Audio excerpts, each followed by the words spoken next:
steak တို့ pork chop တို့ရတဲ့စားတောက်ဆိုင်တွေမှာချက်ကင်အနံ့လေးတွေကမှုန့်နေရတာဘာကြောင့်လဲဆိုတာပြောပြပေးမယ်နော်အရသာအတွက်စားထည့်ပါမယ်အချို့မုတ်စားတက်လို့ရှိရင်နည်းနည်းထည့်ပေးပါ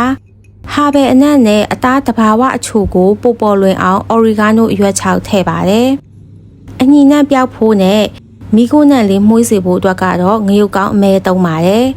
အသားစိမ့်နံ့ပြောက်စေပြီးတော့အတွင်းမိုက်ထိအရသာဝင်အောင်ငရုတ်ကောင်းအဖြူထည့်ပေးပါရှင်ဒါလေးက rosemary အရွက်ချောက်လေးပါ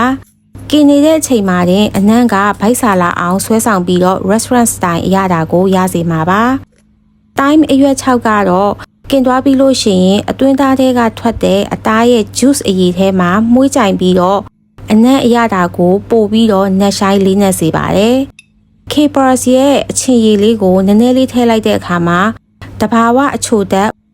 ဥမာမီအရသာကိုတိုးစေပြီးတော့တခိုက်စားပြီးဤသွားတာမျိုးမဟုတ်ဘဲနဲ့ကတွင်းလိုက်ပြီးအစားစားခြင်းစိတ်ကိုဖြစ်ပေါ်စေပါတယ်ရှင်အသားကိုလည်းပို့ပြီးတော့နူးလွယ်ကြက်လွယ်စေပါတယ်ပြီးရင်တော့တေချာလေးနှက်ပြီးရေခဲတက်တာထဲမှာအနည်းဆုံး3နာရီလောက်နှက်ထားပေးလိုက်ပါကျမကဝိတ်ချနေတဲ့တစုံတစ်ယောက်အတွက်ချက်တာဖြစ်တဲ့အတွက်ကြောင့်စီမထည့်ဘဲနဲ့ air fryer နဲ့ပဲกินပေးလိုက်ပါတယ်ကြက်သားတွေကထွက်တဲ့အရည်တွေကိုခြောက်မသွားအောင်အလူမီနီယံရှိလေးကိုတုံးလိုက်ပါတယ်အပူချိန်180ဒီဂရီနဲ့35မိနစ်လောက်กินပေးလိုက်ပါအချိန်တစ်ဝက်လောက်မှာဖွင့်ပြီးတော့တစ်ဖက်လှန်ပေးရပါမယ်ကြက်ခန့်ဒီ2မိနစ်လောက်အလိုမှာ